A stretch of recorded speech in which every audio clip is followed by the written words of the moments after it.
matric pass जालांनाय गथ' सानैया थारमाने बेहाय सुइसाइड जादोंमोन जोंनियाव जायाखै न'आव जादोंमोन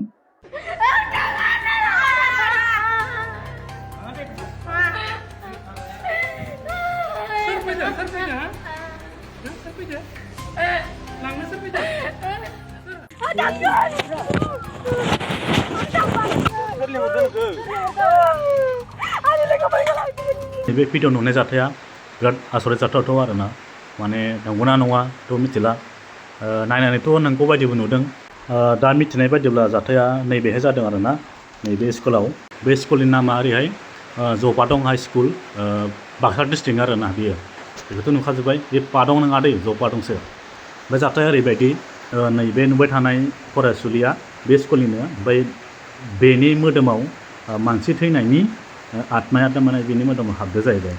बाक्सा जिल्ला बाक्सा सोलोंथाइ खोन्दोनि सिङाव थानाय जफादं गोजौ फरायसालियाव सोमजिदों बे सोमोनांथाव आरो गिख्रंथाव जाथाय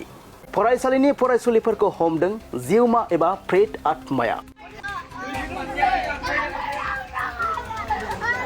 जाथायखौ नोजोर बोनानै फरायसालिनिफ्राय जिउमा एबा प्रेत आत्माखौ होखारनो थाखाय फरायसालियाव दिनै सावदों हुम यज्ञ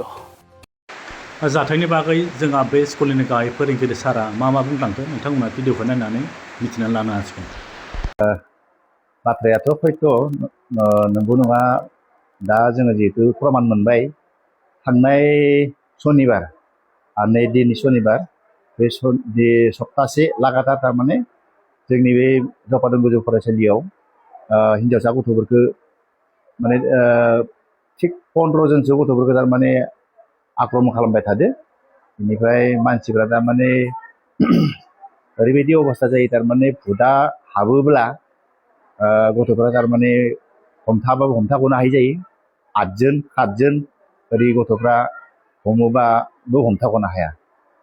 लोगोसेनो थारमाने जाय गथ'फ्रा हमथायो बिसोरबो थारमाने सनो जाहैबाय आरो सन्देरफायो आरो दा बिदिनो थांनाय सनिबारनिफ्राय दिनै सनिबारसिम बे जिहेतु गथ'फ्रा आक्रमण खालामजादों आरो किसुमाना थारमाने अजानियाव लांनानै फाहामना लाबोदों आरो खिन्थु इसु लाफैफिनबानो आरो इबो जाफिनो आरो हामोबाबो आरो जाफिनो खुनु ताबिज साबिज गानबाबो बोन्दो सोन्दो थारमाने खाथिया आरो दा बेखायनो बे बुस्थुखौ जोङो फरायसालि हिसाबै थांनाय 1.5 बोसोर आगोलावबो बेबायदि घटनाया जादोंमोन बेनिफ्राय जिहेतु बे गथ'फ्रा जाय गथ'फोरनियाव थारमाने बे हुदा साफायो बे गथ'फ्रा थारमाने जाथायफोरखौ फारि फारि दिन्थिलाङो आरो आगोलनि थारमाने फरायसुलि मेट्रिक पास जालांनाय गथ' सानैया थारमाने बेहाय सुइसाइड जादोंमोन जोंनियाव जायाखै न'आव जादोंमोन सुइसाइड जानायाव बिसोरो थारमाने बिसोरनि आत्माया हयथ' जों मिथिनायाव माने उद्धार जायाखै होनना जों खोनाना मोनदों दा आरो बिसोरो बुङो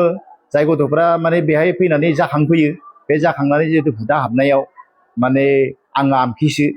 जेनेबा आं दैजिरि सोरखौबा आं संगिनासो होनना बुङो आंखौ थारमाने नोंसोरो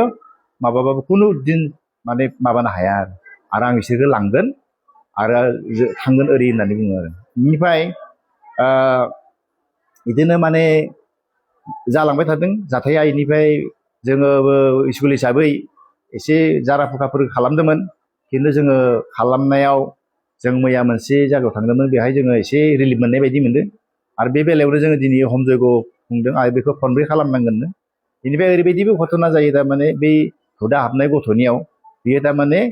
गाव माबोरै थैनाय बिनि हिस्ट्रिफोरखौ बुंजोबो आरो बेनिफ्राय आङो आमखि आमखिखौ लांगोन ओरै होननानै बुङो आरो बे नाम खारिनानै डाइरेक्ट बुङो जे आं आमुक बेनिफ्राय आङो आमखि आमखिफोरखौ आं लांगोन ओरै आरो फोरोंगिरिफोरखौ बुथारगोन होननासो बुंगलायनाय होननानै बुंदो जाहैबाय आरो हमथाबाबो हमथाग'नो हाया बेखिनियानो बेनिफ्राय दा बेनि बेलायाव जोङो खनब्रै आहुति सावगोन बे जायगायावनो फरायसाफोरनि मोजांनि थाखाय बेवहाय दिनै खिन्थु गैथ'वा आरो दिनै जायाखै बेबायदि आरो बेखिनियानो